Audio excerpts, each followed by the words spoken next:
Já mencionou várias vezes a questão da descentralização, não é? Ou seja, aliás, o próprio conceito destas comunidades está na base a descentralização da produção e consumo energético. Uma das críticas que já ouvi é precisamente nas eventuais grandes centrais de produção, a partir de fotovoltaicos, depois problemas de infraestrutura, portanto, a levar essa energia para, lá está, de forma mais centralizada, não é? Para locais mais distantes.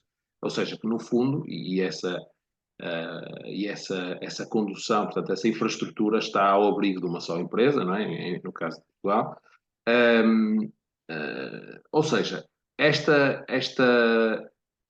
limitação eventualmente também abriu portas à vossa ideia de negócio? Ou vocês próprios têm algum tipo de negócio que, no fundo, de produção de grandes centrais fotovoltaicas, sei lá, vamos imaginar, título hipotético.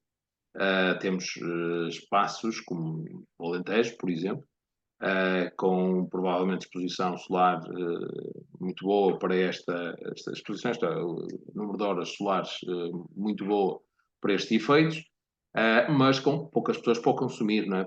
Na proximidade.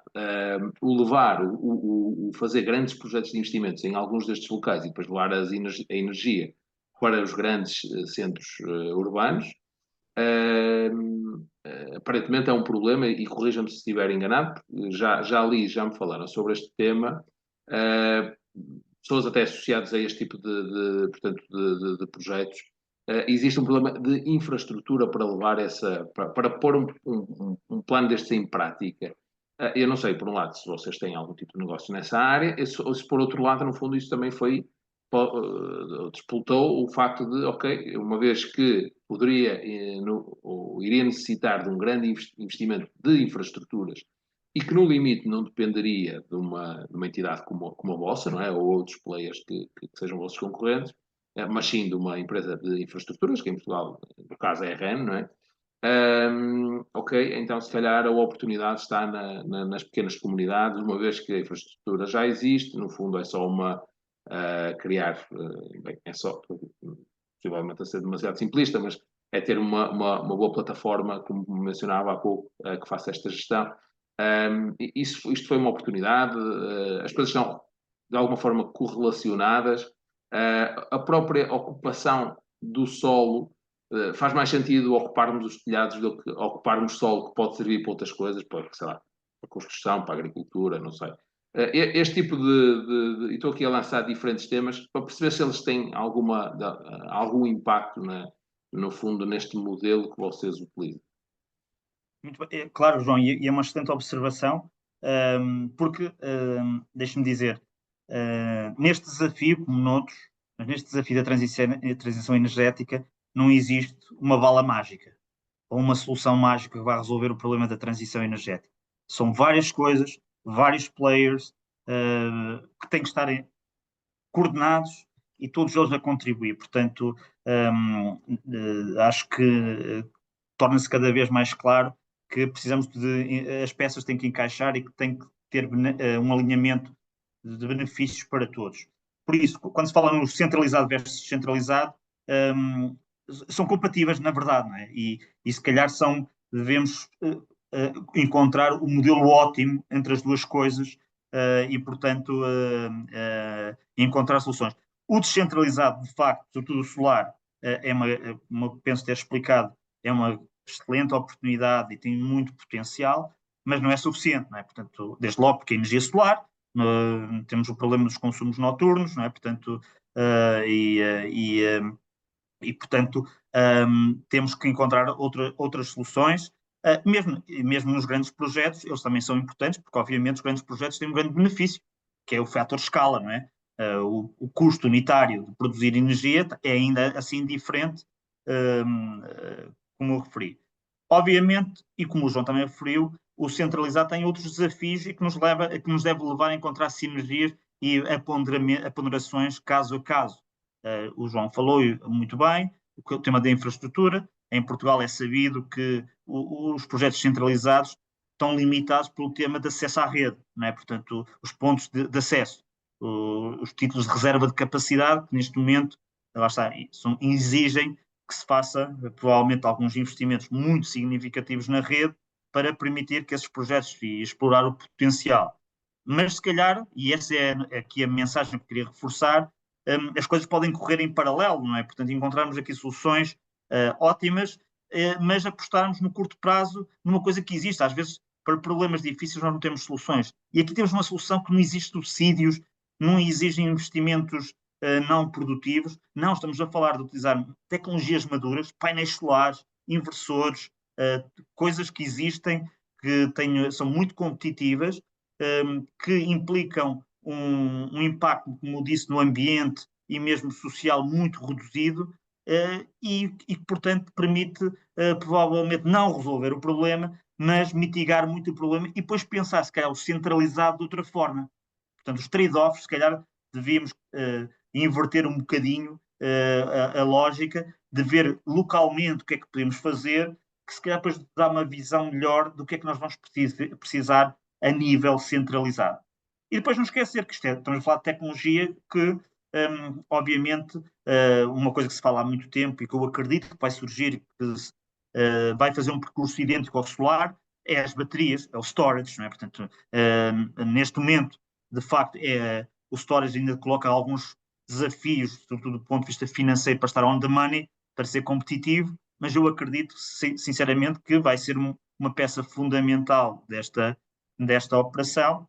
E nunca esqueço que há 2 décadas, provavelmente, o preço do quilowatt-hora solar andaria acima dos 1.000 euros por megawatt, e neste momento conseguimos, num preço meramente de produção, coisas à volta dos 30 cêntimos, não é? Portanto, de produção, ou por aí fora, obviamente que no centralizado mais, porque no descentralizado mais, porque depois temos custos mais de estruturas locais. Mas isto para dizer o quê? Para concluir, eu acredito que é possível combinar, e por isso é que nós, Greenvolt, fazemos as duas coisas. Desenvolvemos projetos centralizados, grandes projetos solares e eólicos.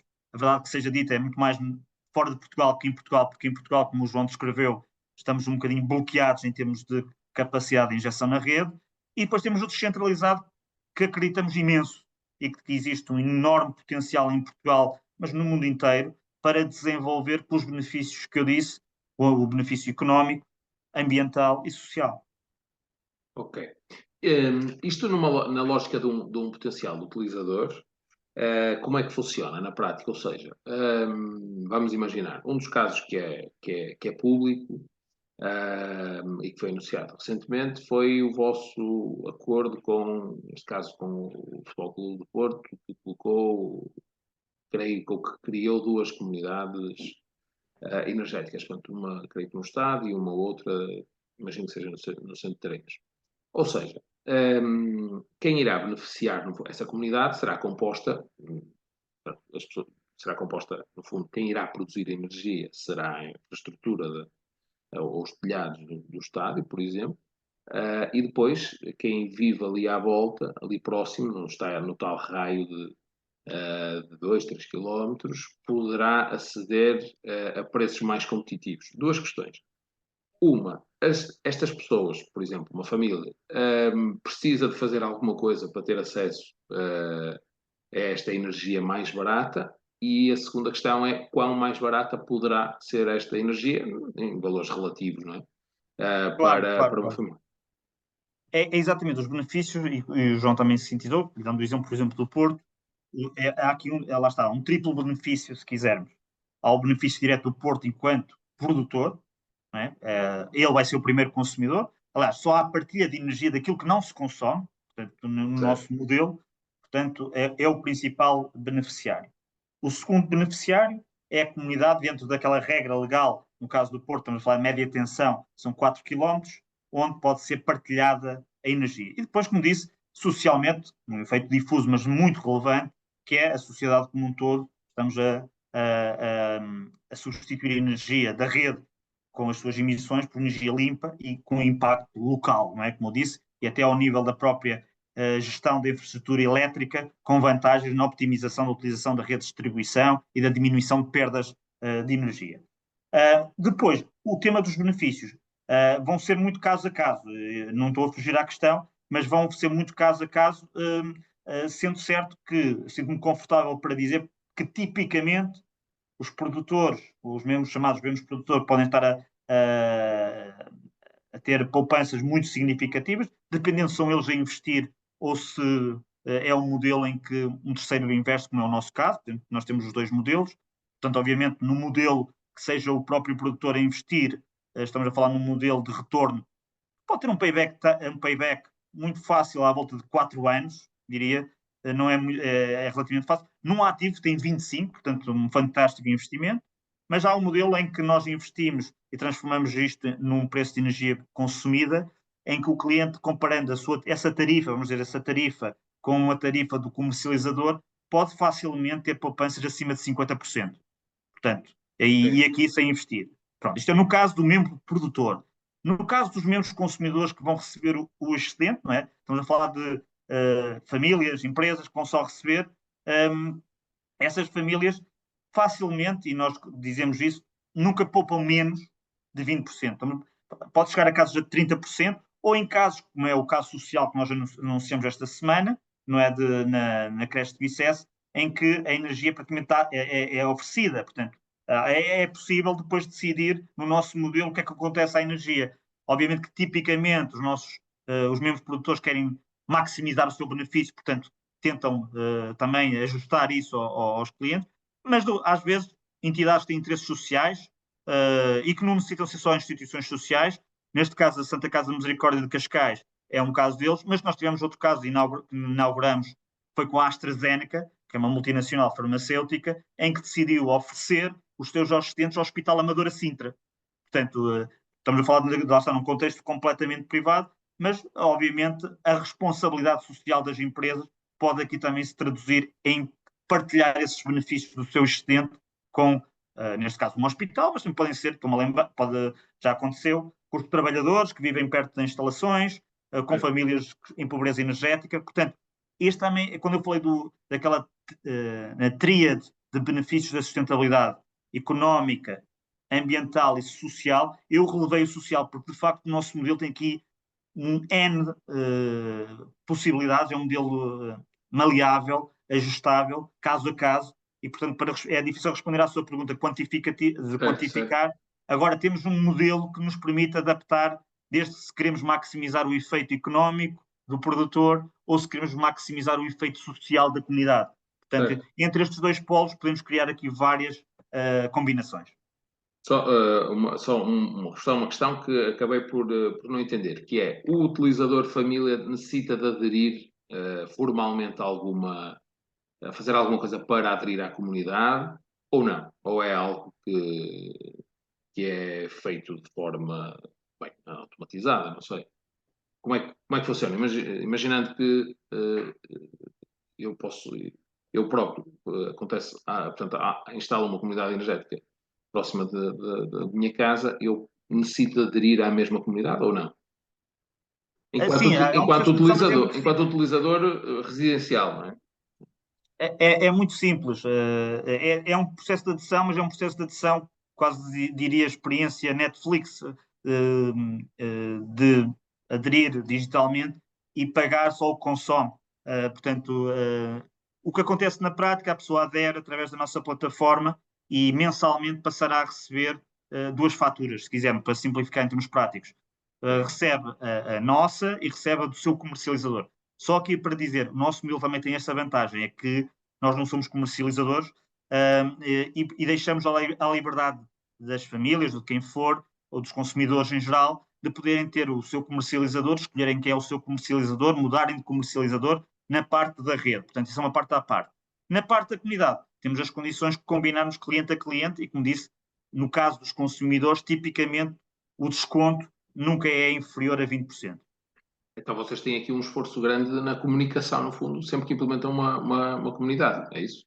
Ou fica até ao cargo do produtor? João, é o nosso core, essa é a criação da comunidade e a gestão da comunidade, é isso que nos inspira e é isso que motiva a equipa, portanto é isso que nós fazemos e que acreditamos ser a nossa vantagem competitiva. Ok. Pronto, olha, isso para mim é uma novidade. E portanto, percebo então aqui a questão de já ter mencionado várias vezes o tema da equipa, porque de facto não é necessário uma equipa depois a dar seguimento, no fundo, não só a criar a comunidade, mas depois a torná-la maior, não é? Portanto, mais pessoas poderem aderir sempre que é criada uma nova comunidade. Já falámos aqui várias vezes na questão da plataforma que vocês têm, de alguma forma, e também aqui fazendo aqui introduzindo aqui a variável da inovação, não é? Porque é uma variável sempre interessante para mim em particular, para perceber um pouquinho onde é que está a inovação de cada projeto. Já percebemos que a inovação nos projetos está em diferentes temas, não é? Desde logo do ponto de vista regulatório, que permitiu a tal inovação do ponto de vista do modelo de negócio, não é? Uma vez que já existiam, já mencionava um pouco, já existiam os painéis, os gestores, etc. Mas a vossa plataforma, de alguma forma, também vem possibilitar aqui algum tipo de inovação na prestação do serviço. Ou seja, o que é que a vossa plataforma faz que eventualmente se possa diferenciar de outras ou que não existiam anteriormente, para perceber aqui um pouquinho? A nossa plataforma, como eu disse, se eu tivesse que sintetizar em duas ideias as nossas vantagens competitivas no mercado, seria a equipa e, sobretudo, a dinamização e a criação de comunidades, mas depois a plataforma. A plataforma, na verdade, foi uma necessidade que nós sentimos de desenvolver. Inicialmente, posso partilhar que não era a nossa ideia, estamos a pensar que havia tanto, no mercado falava-se tanto de players que ofereciam a solução, nomeadamente plataformas. A verdade é que quando nós fizemos o nosso RFP para procurar essa plataforma, verificamos que muitas dessas coisas não passavam de PowerPoints, olha, vou ser muito honesto, de PowerPoints ou de ideias, mas que não existia verdadeiramente uma solução que permitisse fazer de um modo simples, eficaz e que a baixo custo esta partilha, isto que eu expliquei em termos do nosso modelo de negócio. Foi por isso que nós decidimos desenvolvê-los por nós próprios. E, portanto, desenvolvemos isso de uma forma, utilizando aquilo que acreditamos, uma metodologia agile, de desenvolvimento muito focado, orientado por princípios de design thinking, de experiência de cliente, e focado naquilo que nós achamos que é importante, que é energia limpa e mais barata e com uma grande capacidade de partilha. E foi isso que nós fizemos, João. E, portanto, foi com muito prazer também no final do ano passado recebemos um prémio do Portugal Digital Awards pela nossa plataforma e que acreditamos que realmente consegue entregar esta promessa de valor. É que é uma experiência de uma energia limpa, mais barata e do ponto de vista do cliente simples e eficaz. Ok. Ou seja, no fundo, são também uma empresa tech, não é? De alguma forma, ou pelo menos têm uma unidade internamente, ou têm também hoje, empresas disruptivas no mercado, é uma característica, de certa forma, também transversal. Uma última questão, eventualmente que poderá até surgir, poderá sair, não surgir, mas sair um pouquinho fora do âmbito propriamente da Greenwalk, não sei, mas também já falamos aqui várias vezes e este é um interno tema. Por um lado, já falou na questão do mix energético, ou seja, no fundo não há uma solução do ponto de vista da energia e toda a contextualização portanto, a guerra na Ucrânia veio trazer a consciencialização, né? Se calhar se não tivesse acontecido, a própria Comissão Europeia provavelmente ainda não tinha, eventualmente até a nível nacional, ainda não tinha havido esta ultrapassar da burocracia que muitas vezes põe entraves a boas ideias, como é o caso daquilo que estamos a falar. De certa forma, isto veio acelerar um bocadinho essa transição. Já percebemos também que não há uma só energia que seja que vai resolver todos os nossos problemas. É necessário aqui o tema do mix energético. Tudo isto para chegar aonde? Um dos temas que continua a ser um desafio, não é, do ponto de vista energético, e que já falámos, é precisamente à noite, não é? Ou seja, e neste caso, como estamos a falar de energia de fotovoltaico, não há produção a partir de determinada hora, e o armazenamento, não é? Ainda é, creio eu, bastante caro para ser feito.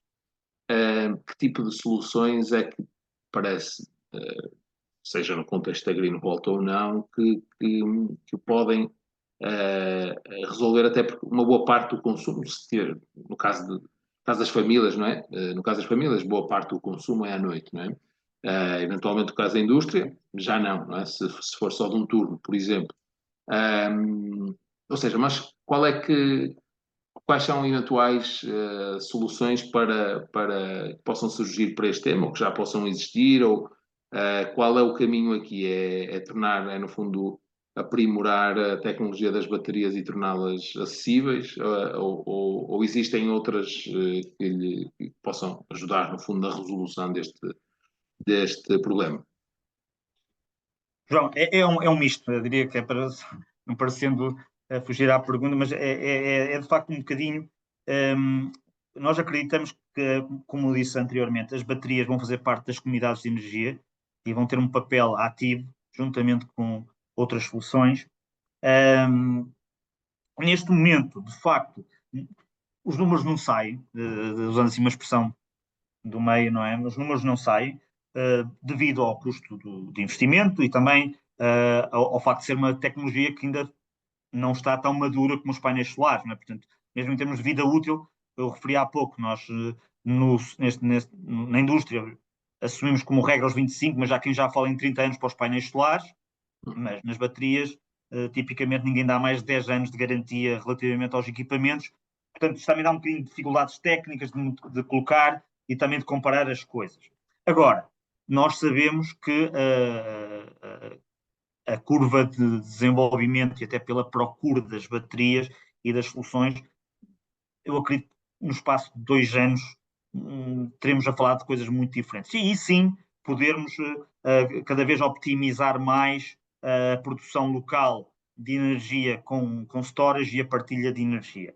No curto prazo, e pensando nas famílias em particular, é que eu acho que, de facto, a nossa solução, e aqui também sendo enviesado e puxando a brasa à minha sardinha, que é, de facto, se calhar no curto prazo já temos uma solução 80-20, se calhar usando aqui a regra de Pareto, como eu disse, de facto, os consumos gerais das pessoas ocorrem ao fim de semana, não é? Portanto, as famílias, sobretudo.